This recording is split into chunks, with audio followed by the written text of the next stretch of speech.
Hello, everybody. Welcome to this week's Wrestle Talk from Geek Tavern Radio. I am Mike Bundy, and I'm joined with Shane. What's up? This is our second episode. We missed last week. Some scheduling issues that occurred, and work is just terrible.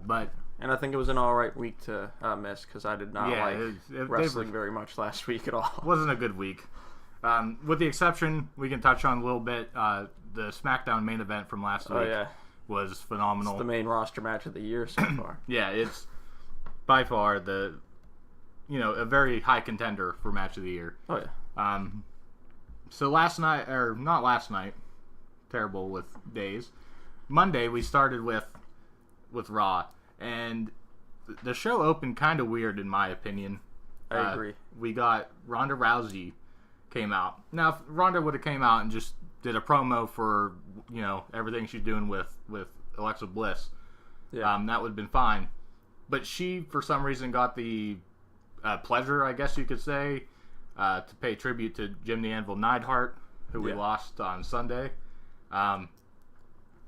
It was just weird.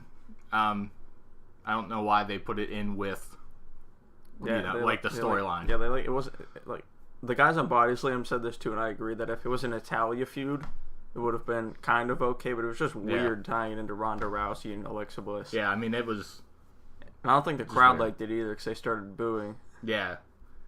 Which Ronda did look like she was on the verge of tears. Yeah. It was probably like her best promo since she's got here. I'll give her that. But it was just weird and awkward. It was weird.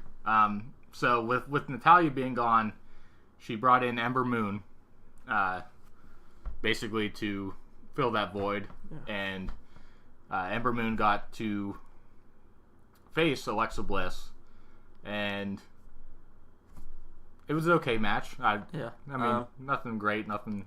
Glad Ember Moon was on though, because it feels like they've kind of forgotten about her. Yeah, she's been lost in the void. Probably the best wrestler, female-wise, on the Raw roster. To be honest, she's great. So yeah, hopefully, I mean, she won technically, so hopefully maybe she gets a title match down the line. So, I mean, not to copy everything that one of our favorite podcasts do, but she has one of the best finishers ever. Oh yeah, that thing's amazing. And she got to hit it too, so that was at least good to see. The crowd always pops for it, so yeah. I mean, if there's one way for a stunner to be more devastating from the top rope, it's how it is. It's great. More on stunners later. So Ember Moon defeats her via disqualification. Yeah, and then Ronda beats up Alexa Bliss and with Alicia Fox. With the scary, I put that in my notes, scary arm drags. Yeah, those arm drags look rough. She's going to break Alicia Fox. Like, just, it looks terrible. I don't want to take it. You know? Up next we have, side note on that match and that whole, opening segment, there was 3 or 4 commercial breaks. There were a lot of... Is this the first week Raw did that thing where SmackDown does, where they air commercials on one screen and then have the match? Yeah, that was very much a SmackDown thing, and Raw could have done it before. I just don't notice, but I don't think they ever did. So I was watching and I was like, why am I hearing a Sonic commercial right now? And there's a match on, and I looked up and there was dual screens. Yeah. Next up, there was a flashback video of Lesnar, which just reminded me how good it was when he was there. Yeah. I don't like him as champ, but when he's there, it's really fun. Renee Young is on commentary. We didn't really... I did very much enjoy that. I did too. I think she's got to find her stride a little bit, but definitely, I think a decent showing for the first day. Yeah. There's a Paul Heyman flashback to the interview from last week, which is another good thing to talk about last week that we didn't get a chance to, is that promo. Promo was great. The interview. There was talks of Emmy nomination, but that's not going to happen. Yeah. Can he get a... Is he going to get a... He at least needs a Slammy. Yeah, is he going to get a Slammy? Or a Mizzy. A Mizzy, yeah. So, Angle and Corbin are backstage. They don't know where, the man. Yeah. Seth Rollins is. Yeah, they did. Travel issues. And McIntyre and Dolph are in the segment too. They don't know where Seth is. I gotta say, yeah, the whole Seth and Dolph thing might be my favorite part of Raw nowadays. Well, yeah, I mean it's definitely the best. These segments, I don't know if they were, but they, it was all right. Although Dolph's hair, man, he needs to do something with that hair. What is it? I don't know. I don't know if it's extensions, if that's his actual hair. I've heard people say like it's kind of like an '80s thing because he has like '80s, hair metal, kind of ring gear. I don't know if they're like trying to make him look as cool as Drew, but like it's not working. But '80s hair did not look like that. Yeah, like if it was just completely straightened hair, that'd be fine. The man needs a straightener. But like, it looks like they didn't go to like the roots. Yeah, like it's only straightened. I almost miss his bleached look. Yeah, I mean. At least pull it back. I don't know. Yeah, do something it's with terrible. It's supposed to be, I think it's meant to be terrible, but nonetheless. Let's just go into the match. I'm not even going to look at my notes. There's too much. I don't even know what I'm doing. We got Constable Corbin taking on Tyler Breeze for some reason. Oh, boy. Well, he picked the matches. That's one thing he said earlier, is he made the matches and got them confirmed by Stephanie McMahon. Mm-hmm. So he's taking on Tyler Breeze, which you'll find out later. He gets the, easy end. Yeah. But although Tyler Breeze got some good licks in. He got some good offense in. I mean, I thought like Finn was gonna come out and cost Corbin the match, and Tyler would finally get a win. Yeah, he'd win by DQ. I totally thought that. Since CrossFit Breezes isn't happening, I guess now. Well, get a Tyler Breeze singles push. Which we didn't even get that. He was basically almost. I guess not really buried, but he was whatever. Put to the wayside. He's been buried. He's one of the main event guys. Corbin gets the win, and he introduces Finn Balor's opponent, Jinder Mahal. Jinder gets down to the ring. He's like, "Oh yeah, by the way, he has another opponent," and he introduces Kevin Owens. Which at that point I was like, "All right, somehow Braun's coming." Yeah, Braun's coming out. But Kurt Angle comes out and basically is like, "Hey, I can't cancel the match, but I can add to it." Yeah, he goes full Teddy Long and makes a tag team match. Tag team match playa. I hate that guy. But yeah, so this decent tag match. I don't remember how long it was, but yeah, I'm not gonna lie. I already told you this off air, but I kind of tuned out of Raw for about an hour or so. Yeah. Went and played some Batman. Yeah. As soon as Jinder Mahal came on TV, I was like, I can't watch this anymore. I can't do it. Shanti. I can't. I like the Shanti thing. I don't know why, but I do. I liked him as WWE champion as well, but nobody else did. I did not. I know.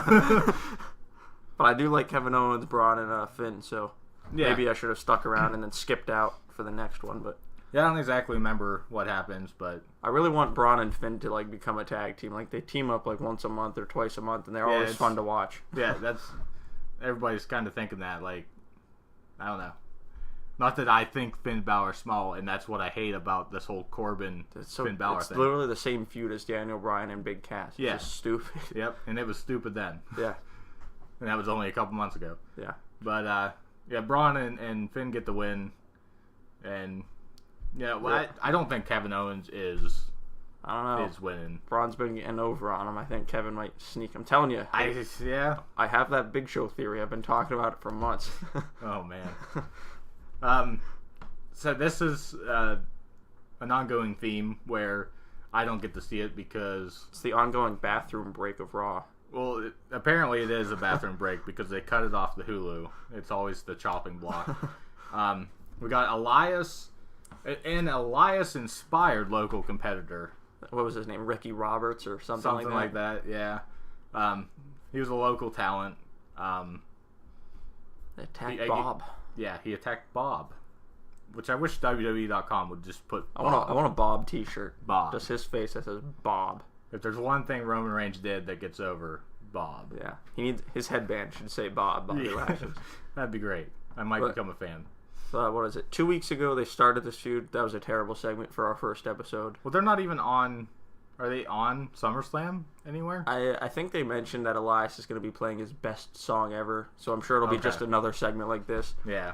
And then last week the segment was a little better with like Elias directing a camera crew. Yeah, I did see that. And this weekend it was just back to being terrible. Like, yeah. I don't know what this feud is. I don't know why they're doing it, but last week didn't get cut. I did see that. Yeah, it is. So it's the bathroom break of Raw for sure. Possibly the best match, if I remember correctly, on Raw was the tag team championship match where it was a 3-way tag team. We got the B team, Wilk and Matt, and Bray Wyatt, and the Revival. Decent match. Nothing really, I guess. I mean, it was a decent match, I guess. But I really wanted the Revival to take the strap. Well, and that's the only thing I do remember is the finish. The Revival hit. Who was it? I think it was Matt. Was it Bray or Matt? Yeah, I think it was Matt. Okay, they hit Matt with the, I forget their finisher name. Yeah, me but too. the double team. And one of the Revival goes for the pin, and in comes Curtis Axel, just throws him out of the ring, and takes the win. Like, it's the perfect, it's basically what I think is going to happen with the 3-way women's match on Smackdown. Yeah. Like, I think Carmella's going to get the... Oh, yeah, she's winning for the sure. win. But I don't know about you, but for me, the B team's run its course. I'm ready for that. I heard they cut out all entrances. I don't know if it aired on the actual their Raw. new song. I heard a snippet. I've yet to hear it. It's terrible. I heard a snippet. They need to change it back. Yeah, I'm out. Yeah. But the Revival's got a rematch for the strap at SummerSlam, so hopefully they take it there. And it's being said or rumored that this is the end of Matt Hardy and Bray Wyatt. Yeah, because apparently Matt's retiring like sooner rather than later. Yeah, which who knows what it means really. I mean, the WWE's kind of wasted the whole Woken thing so far. Well, he kind of said that years ago. Yeah, because of how his knees like bow out or whatever. Mm-hmm. That's why he kind of walks funny. Yeah, but unless they start using the Woken stuff a little bit more, I'd be kind of okay with him riding off into the sunset or going to join Jeff or something. Yeah, at least if nothing else, have Jeff join him in the Woken stuff. Yeah, Brother Nero. And be Brother Nero. Yeah. But yeah, B team got the win, and they're still tag champs. They're more surprising. Hopefully until Sunday. Well, yeah, hopefully. And I can't believe the Revival's actually getting a push right now. I thought Vince soured on them like the second they came up. I mean, they're so old school that they're... Yeah, they like don't even have characters. You would think that Vince would be like super hot on them. Yeah, but Triple H is hot on them, and it's just like, no, damn it. Up next, maybe the best segment. Paul Heyman comes out, and he's he's still doing a thing where he was turned on by Brock 2 weeks ago, and he's kind of trying to align with Roman Reigns. He's like, I used to ride with your father and your uncle. Yeah. And then he says some Samoan stuff that I don't know what he said. And so he hands Roman this paper, like a contract or something. Mm-hmm. And as Roman's reading it, you can see him grab something else out of his pocket. I didn't know exactly what it was, but it turns out to be pepper spray. And he sprays Roman way too much. Yeah. It would literally blind a person. And then we hear Brock Lesnar's music, which I love when this kind of stuff happens because they didn't announce he was going to be there. Yeah. His music just hits, and it's like, oh my god. Great. Yeah. Love his music. And he attacks him. I forget exactly what all he did to him, but he starts walking up the ramp as his music's playing. And then he goes back down and F5s him. I love it when he does that, like leaves and then comes back down for round 2. Yeah. So I don't know where this is going to go for SummerSlam, to be honest. I think this is going towards finally a Roman Reigns heel turn, and Paul Heyman screws Brock Lesnar, and then Braun becomes the good guy for the championship, and Roman's the bad guy. That'd be all right. Yeah. Yeah, if we get Heyman finally with somebody else, maybe Brock's going to ride off and just do the UFC thing again. Although, how funny is it that fans are kind of starting to cheer Roman Reigns, and now they'll turn him heel as soon as fans start to like him. Yeah, it's just going to end up being more of a mess than it already is. Very curious to see how the Brooklyn crowd reacts to him, because they're not ever too hot on Roman Reigns. Yeah, they're almost as bad as Philly. Us and PA do not like Roman Reigns. Yeah, I think he's all right. Yeah, he's just. I used to actually be a really big fan of him, and then I'm like, all right, he just has too many title opportunities and never actually wins. It's like give Finn Kevin Owens the rematches, man. So I don't know why this was a thing, and I'm glad this was cut. Yeah, this is where I came back into the show. I'm sorry. Me too. So we got Bobby Roode and Titus Worldwide, which is Titus and Apollo that other black guy. Apollo Crews. And against Mojo and the Authors of Pain. What is this garbage? Who booked this? At this point, I'm almost ready to say Bobby Roode should just leave the WWE and go join the Young Bucks and Cody Rhodes in Ring of Honor, because they're just wasting that guy. It's sad to say. I'd say go back to TNA. But that's... Whoa. Impact Wrestling. Oh, my God. Impact Wrestling. Oh, boy. We don't talk about that garbage here. And Apollo Crews, he's a really good wrestler, too. They just don't push him because he is terrible on the mic. He is really bad. But in NXT, he was like one of the best wrestlers. So him and Bobby both deserve more. Mojo just doesn't even deserve to be employed. He should be working at a McDonald's. And the Authors of Pain are kind of good, too. They're all right, but I just don't know what's happening. Yeah, I mean, I'm not a fan of Titus Worldwide at all. I'm not either. It's just another Bobby comedy. Roode's the only one in this that I even care about. But, and they're doing nothing with him. Yeah, it's like turn him heel and give him Finn or something. Roode and Titus Worldwide won, if it matters. Sorry to be so harsh on that segment. Probably have a rematch on the kickoff show for SummerSlam. Yeah, probably. It'll be one of those things. Good. We got Ruby Riott facing Sasha Banks.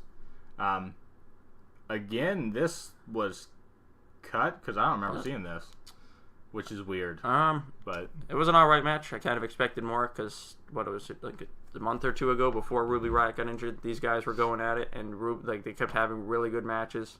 That's how people became fans of Ruby Riott. She was never the best down in NXT. Yeah, but I think she's improved a lot, and I could totally see her winning the strap someday here on the main roster. I feel like they didn't give her.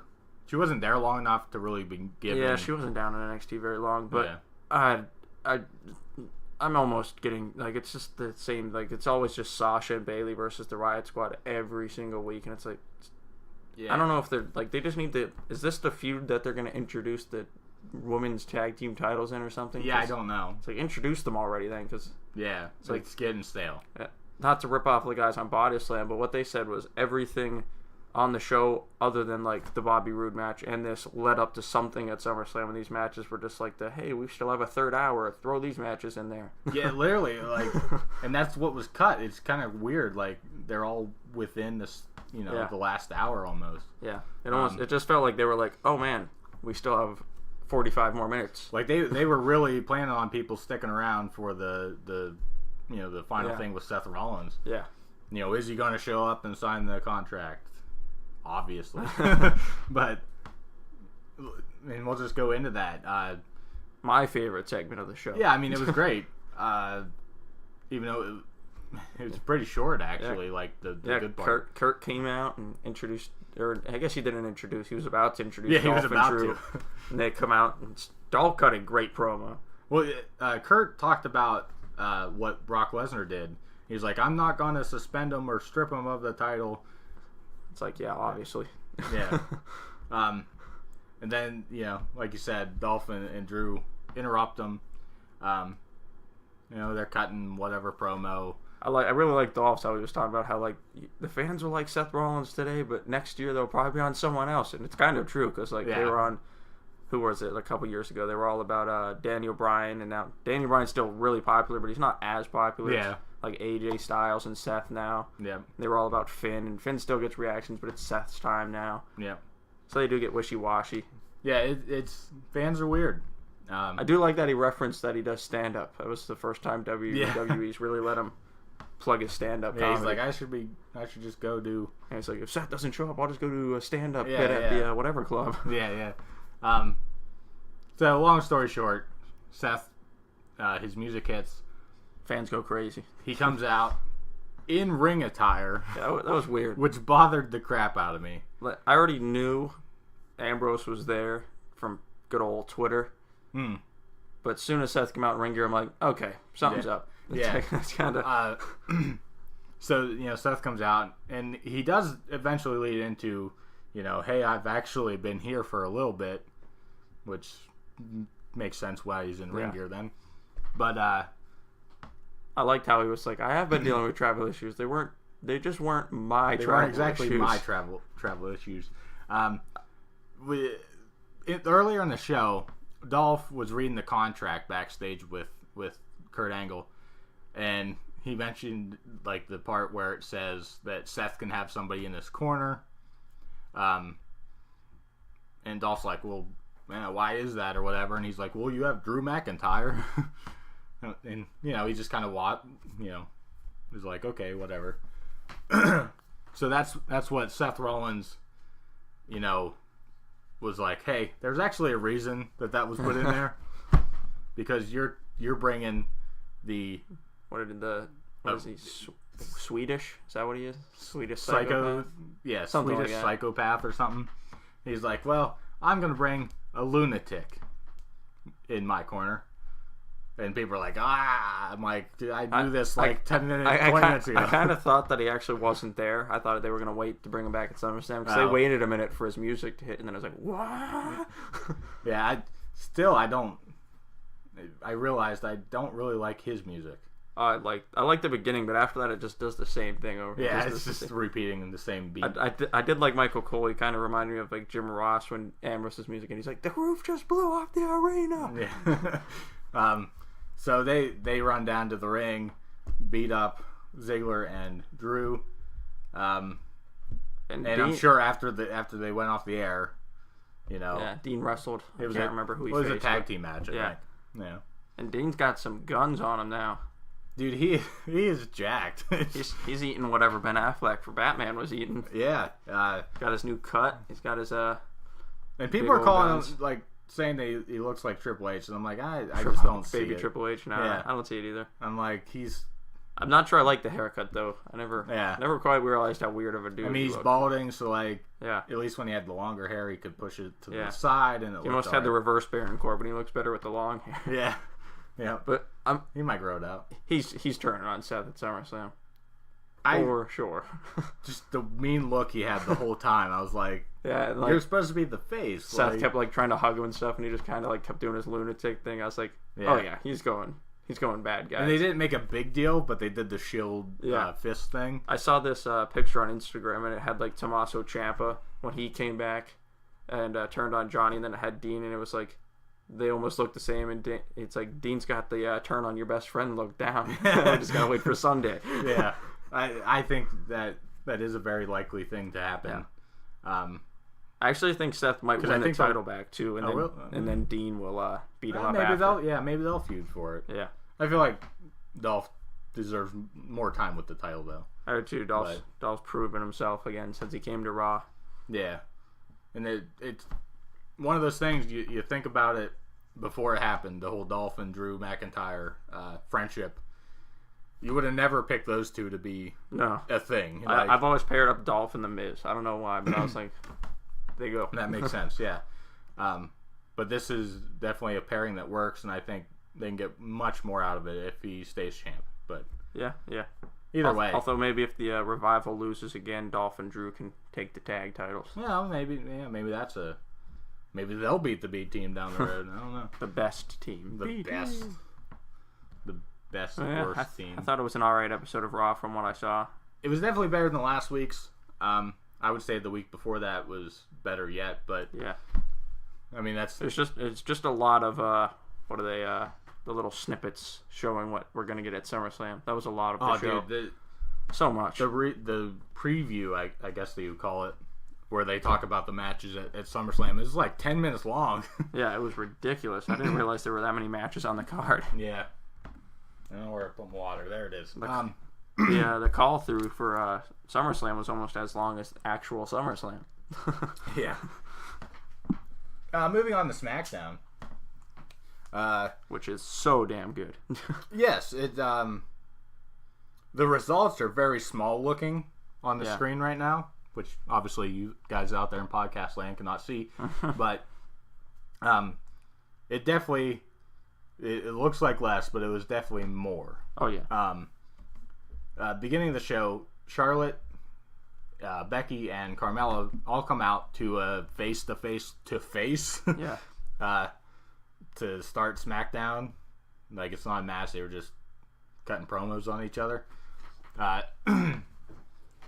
Becky basically says, "Hey, I'm gonna beat you both. I've been dreaming about it," because things happen when you dream about them. Becky Carmella complains about being in the match. Yeah, I honestly like Carmella. She's like a good 80s, 90s heel. But I think her time's up. I don't think she's gonna lose at SummerSlam, but I think it's her time to lose that. Charlotte says a line that is pretty, I don't know how to put it. It's not fourth wall breaking, but it's very much what the fans, I think. She says that Carmella is a diva living in the women's revolution. It's very true. It is very true. But at the same time, I do feel that Carmella is more than just what we formerly know as a diva. Yeah, I almost kind of lump Carmella and like someone like Alicia Fox into the same category. Yeah. Where they're like the lower tier, and then like there's like the 4 Horsewomen, Alexa Bliss, all those guys. Mm-hmm. It's just another level of women's wrestler. Yeah. So after the promo, or well, I guess during, Paige comes out and makes a tag team match, player. Tag team match everywhere, every week. We make fun of Teddy Long, but it's literally just an ongoing thing. It's just happens. SmackDown. Every SmackDown has to have at least 3 tag team matches. They never have them made prior to the event. They make them during the event. Got to do it on the show. So we get Carmella on commentary, which I think basically just overshadowed the whole match. Like, it was more about what she was saying and interacting with at least that's how I kind of, took it. But even though Charlotte and Becky were in there, you knew they were going to win. Yeah, Becky kind of stays in the match and doesn't tag Charlotte in towards the end, and gets the armbar. Yeah, I mean, it's an armbar. What do they call it? I don't know. Something with last. Disarmor. The disarmor. Disarmor. Yeah. I believe that was on Mandy Rose. Yes. For the win. Later, I forget. I think it's after a couple matches. They show Charlotte and Becky backstage, and Charlotte basically kind of calls her out on, well, hey, you didn't have to like be in the match that long. You could have tagged me. And she's like, oh, I just got overwhelmed in the moment. Mm-hmm. But at the same time, I think Becky's trying to prove something. Yeah. I feel like they're leaning towards Becky turning on Charlotte, but I almost feel like they should do it the other way because Charlotte's such a better heel. Oh, she's so good. She's just like her dad. Has Becky ever been a heel? I don't even remember a time. I don't think so. Yeah. She's always been like the upbeat. Yeah, I feel like headbanging. Yeah, she can turn heel later. I think it's Charlotte's time to. Remember when she debuted? Heel. Side note: who cares? I don't know why I'm going to bring this up, but when Becky Lynch debuted in NXT and she like did the river dancing. Yeah, or when she was part of Adam Rose's Rosebuds. Well, that's fine. That was fun. I like Adam Rose. Yeah, one way or another, they're turning on each other at SummerSlam. There's gonna be a whole lot of backstabbing at SummerSlam. I don't know if there will be like a full on like heel turn. Like in the match, one of them will attack the other. Yeah. Before the other one does.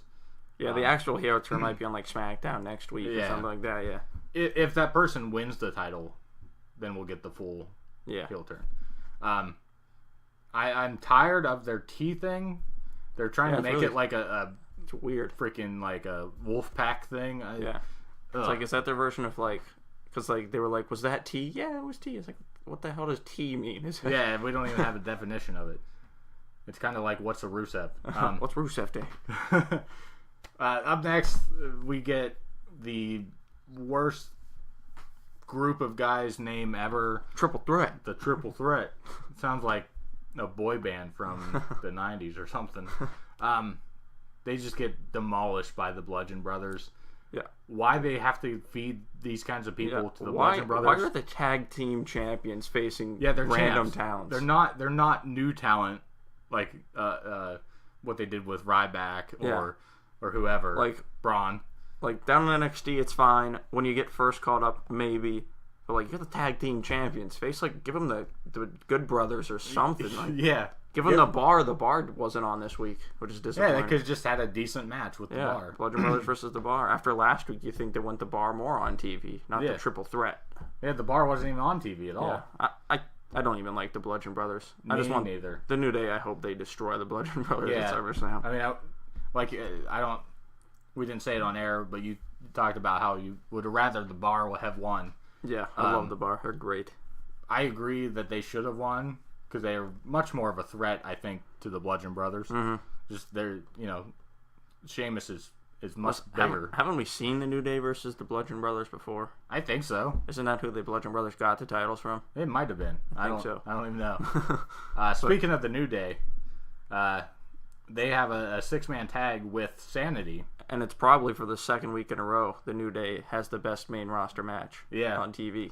Trying to think of some spots. There's some pretty awesome spots. I love the New Day's new finisher, up, down, down. Yeah. I love that. Yeah, I wrote that in the notes. I'm like, ha. I didn't even catch that name until that Michael Cole kept, I think, Phillips. My favorite up, down, down episode is when they have the Green Ranger on. Yeah. Gonna meet him in December. I know. Can't wait. It's gonna be lit. That's what made me think of it. Sweet Daddy Kevin Nash. Yeah. I can't wait to too sweet him. I know. I'm probably gonna be able to. I'm too short. Yeah. You'll have to do the Shawn Michaels thing. But yeah, I like Sanity, so as long as they're staying on TV, I don't mind if they lose. If they lose to like someone like the New Day, I'm fine with it. But if they start losing to the Triple Threat, I might be upset. I hope they don't lose to nobody called the Triple Threat.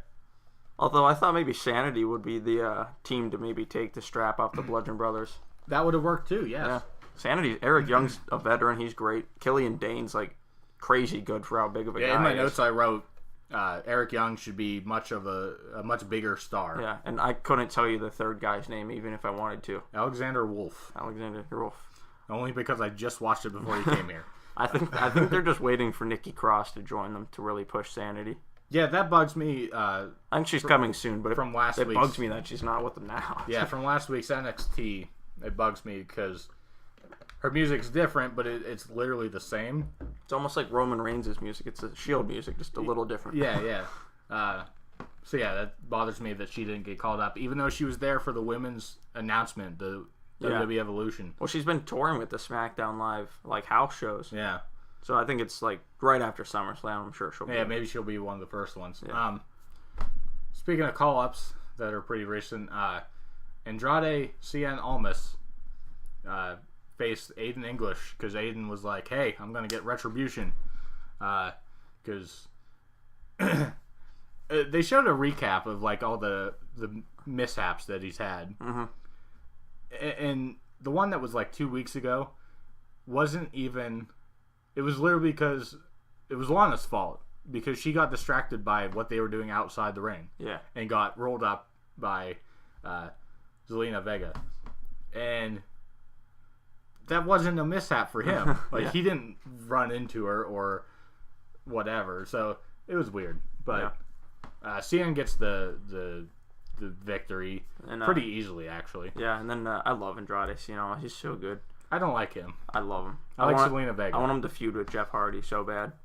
And then Rusev Day comes out and cuts a promo on Andrade Cien Almas. Lana starts to talk and she says, "We will crush you," in the Russian accent. And I was like, wait a second. But then she starts talking in regular. I'm like, oh, okay, that makes sense. Yeah, I usually don't watch the pre-shows because usually they're pretty trash. But I think I'm going to have to watch SummerSlams because I like this feud, Rusev and Andrade. I'm really liking it so far. I might turn it on my phone at that point. Rusev might be my favorite character in WWE. But what is he? I don't know. I don't know. That's the best part. Exactly. Is he a good guy? Is he heel? He's like the gray area. Yeah. It's like so that's fine, actually. Rusev Day fights everything. Yeah, he fights anything and everything that he always challenges that Rusev Day is not every day. And he always loses. He does. Up next, we get they put it off as returning Jeff Hardy, even though he only missed like a week or two. He faces Shelton Benjamin, which I've never liked this, but I was almost like, oh yeah, he's still around. Yeah. Well, I want him to be on TV more. Like, this match proved that he can go, Shelton Benjamin. Like, I mean, he had one of the greatest matches on Raw ever with Shawn Michaels. Yeah, like, why is this guy not on TV more? Yeah. He's basically done nothing since he came back. Yeah, it's like, why are the Triple Threat getting screen time while Shelton Benjamin is doing nothing? Like they almost got more of an entrance or more of a showing than I don't even think we heard Shelton's music. I think he was already in the ring because they like aired some backstage thing, and then he was in the ring when they came back. Yeah, I don't think they did, because he was like involved in the U.S. title scene there, and then they were just like they just dropped him for whatever reason. And then he's one of those talents that he's never my favorite, but he's always good. He's always good. Like, and this was a good match. Jeff defeated Shelton. All right, so here's what I was saying. More about stunners later. Yeah. Jeff Hardy basically debuted a new finisher, the Twist of Stunner. Yeah. Shelton didn't go down to his stomach for the bump. I don't know if that was Jeff or Shelton, but one of them messed something up there. Well, here's the thing. After Jeff Hardy gets the win, Nakamura's music hits. Mm-hmm. Comes down. Starts to beat him up, and Jeff actually reverses it and gets a Twist of Stunner on him.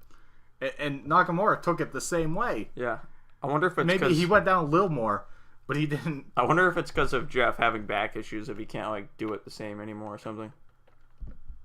Yeah, you think going down in your tailbone would hurt just as much as taking a back bump. I'm not sure. But and I am really surprised they showed Randy Orton on TV.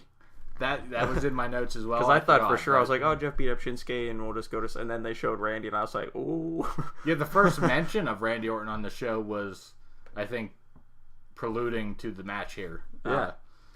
So, I kind of had forgot about the whole Randy Orton situation as I was watching this. Yeah, I was really surprised. And then they mentioned him. Yeah. And I'm like, oh, yeah. Oh, yeah. But, really, like, he didn't really do anything, but I'm actually surprised they even showed him on TV this week. Yeah. And it was really weird.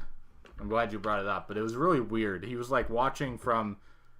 It would have made more sense if he was like peeking through the curtain. Like he was on the side stage, and I don't even think he could actually see. I couldn't, because like you couldn't even see over the heads of the fans. That's what I'm saying. Like I don't think he could even actually see. Maybe you saw Jeff when he did the swanton to Shinsuke, but other than that, yeah. So it was really weird. I don't know where they're going with Randy Orton.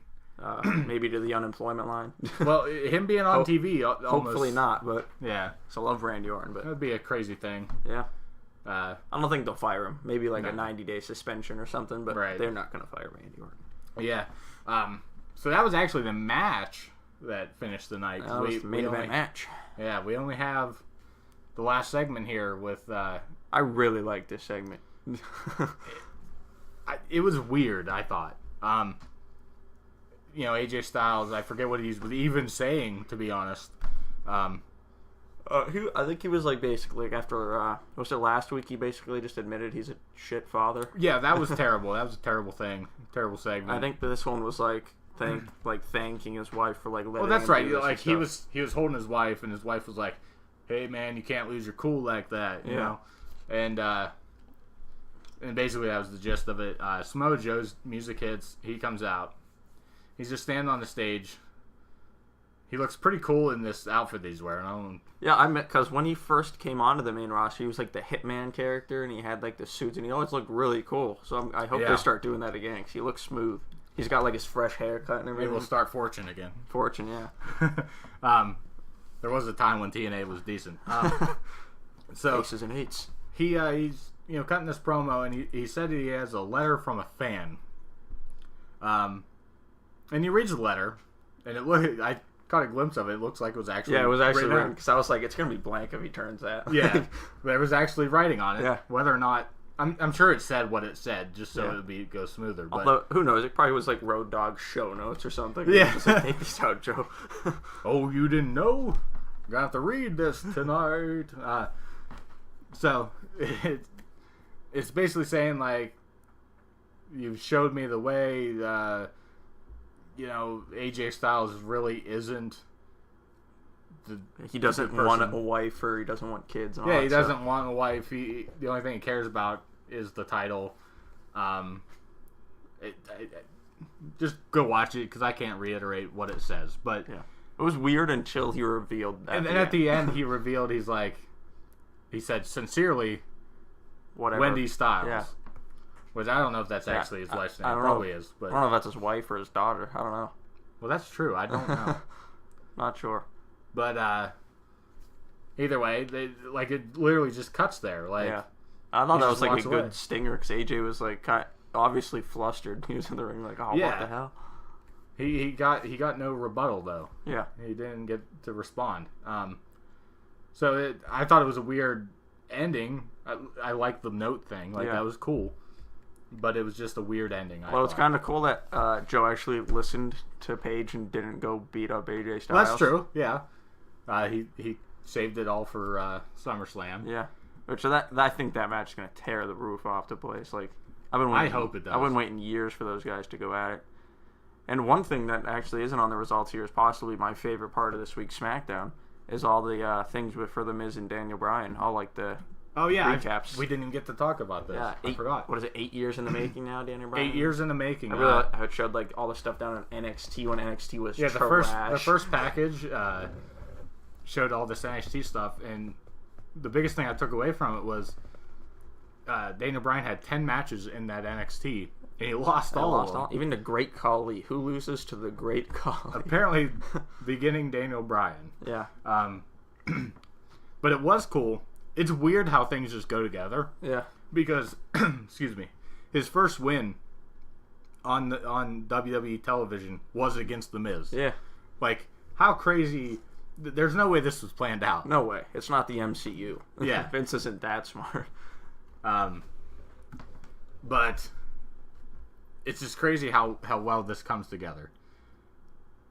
That's just a preview. I'll just cut that out. But, the second one was kind of weird because it was their time apart, so they were showing like what they did throughout their career. The first one. Yeah. I thought it was really neat how I love that they kept playing that Talking Smack thing from 2016. I still remember that. That's like Mrs. Pipe Bomb. It's amazing. Has anybody ever said, or did anybody come out and say that that was real? Or I think it was similar to the Pipe Bomb where they just told the Miz to like keep it in storyline, but just go to town. And he went to town. Yeah, because I mean it still feels so real. Yeah. Which is kudos to them, good. You know. Even I almost feel like he didn't even share with Maurice what was happening because even you can see her face. Well, yeah, she's that's the thing. It's she was like, what the hell's going on? Yeah, she was even taken back. All right. So good episode of SmackDown. Really good episode of SmackDown. Yeah, it was definitely good. Definitely a good way to start my day. Good way to finish my Tuesday. So I didn't know how to do this. We're going to air this on Thursday. We're recording on Wednesday. I'm not going to try to pull the wool over anybody's eyes. We're going to talk about NXT. We have the spoiler results. I've not seen the episode yet. Yeah, I haven't watched it yet, but wanted to at least cover it so I will. I'll watch it tonight. You can check out my Twitter for thoughts later. Yeah. Which we'll plug those here in a little bit. But all we got is the match results, so... The first match that's on the show is Aaliyah versus Kairi Sane. Aaliyah... I really like her. Yeah. Almost probably just because I remember her on Breaking Ground. That's what I was going to say. That's literally my favorite thing the network's ever put on. It's so good. They need to do another season of that or whatever. And that show is you see her actually getting the job and everything. made me like her. Yeah. Didn't like her before that. That's the same reason I like Apollo Crews, is because he's like one of the main people on that show. Yeah. They just need to do a new season of that. It's so good. I was super hot on Kairi Sane, but I don't know. It's just kind of bland to me now. Yeah. Like the first time I saw her elbow drop, I was like, oh my god. Yeah.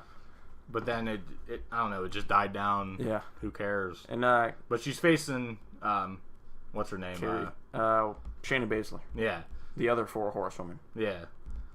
Yeah, I like Kairi Sane, but like she's gonna flop when she's like, her gimmick's just so stupid. Yeah. Like it's gonna work. It works okay in NXT, but it is not gonna work on the main roster. And I don't know if it's like actually none of like the Asian, Japanese people that the WWE hire. I don't know if none of them actually can speak English. Yeah. But like they all do that. Like her, Asuka, and Shinsuke. Like I don't know, but like the last few months, all they do is like yell in the mic. It's like talk. Yeah, I don't know if that's like a thing that WWE's like, hey, you got to pursue it or portray it this way. Which if it is, it's dumb. Yeah, like Asuka I can see, but Shinsuke seems like a laid back dude, and Kairi. Is that how you pronounce it? Kairi Sane? Kairi Sane? Yeah. She seems like too innocent to be shouting into the mic. It's yes. Like, relax. She's almost too adorable, you could say. It doesn't say who won the match, but I'm going to probably guess Kairi Sane won this match. Yeah, it would make sense. Most of some weird thing where saying... Anyway, yeah, we got just the verses, you know. Yeah. I guess you could say this is an NXT preview, because I have no idea. Yeah. The next match is going to be Street Profits. My God. Versus the Mighty. I was thinking of Profits of Rage, their band. Yeah. They're going against the Mighty, which is formerly known as TM61. Yeah, which I loved because I thought it was like a Pokemon. Yeah, that's what I always thought too. I don't think it is. They're great wrestlers. I kind of like that they came back as heels. Yeah. And the Street Profits, they've been in NXT like since NXT started, and I think they're going to remain there for the rest of their careers because they're just like the. I thought they were pretty new, weren't they? No, they've been there a while. No. They're the guys that come out and do like the bowl thing. Yeah. I can remember when they debuted. They've been there quite a long time now. I mean, they've been there for a while, but definitely not since it started. But yeah, I'm gonna say the Mighty won this one because the Street Profits haven't won a match, I think, since they've gotten there. So. Yeah, I don't know. I'm not big on the Profits. Yeah. I like TM61. Yeah. I don't. I have to remind myself that they are the Mighty now. I see an NXT tag title in the Mighty's future somewhere down the line for sure. Oh yeah. And the last match that's going to be on this show is Roderick Strong, part of the Undisputed Era. Yeah. Best thing in WWE. That just needs to come up the main roster in itself. Oh my. They need to wreak havoc and they need to let Triple H have it too. Like, don't even let Vince look at it. Yeah. Versus Mustache Mountain's Tyler Bate. Yeah, I'm glad you are more. I like Tyler Bate. He's the guy that won the first UK tournament. He was the first UK champion at the age of 19 years old.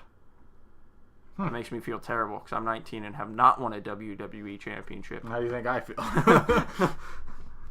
I see these people like Alexa Bliss and whatever, and they're younger than me. Velveteen Dream's like 22 years old. Yeah. I'm like, what?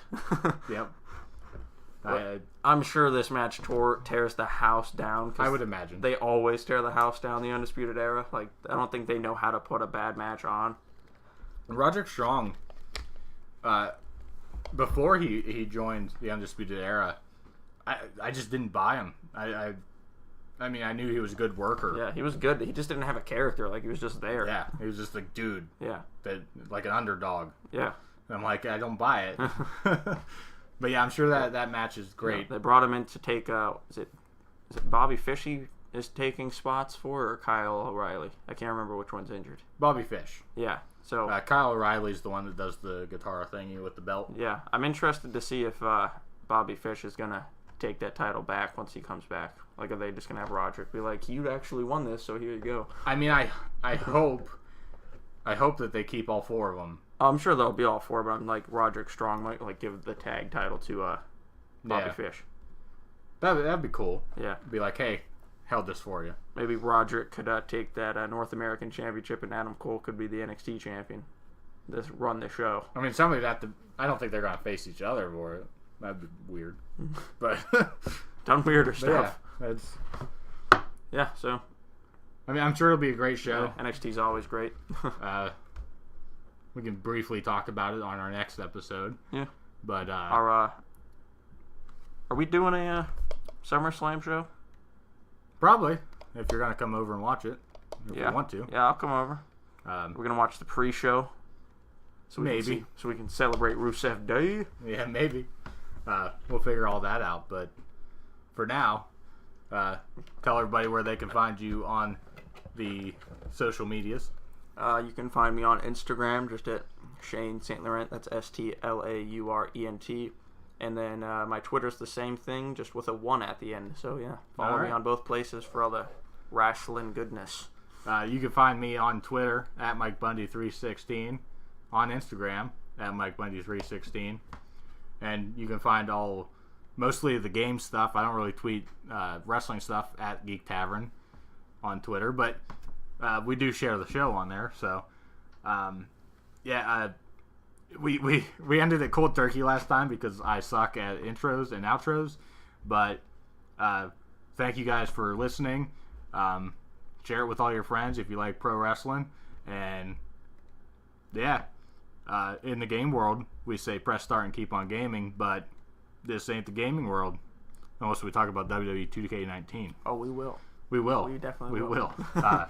Yeah, thanks for listening, and see you guys after SummerSlam.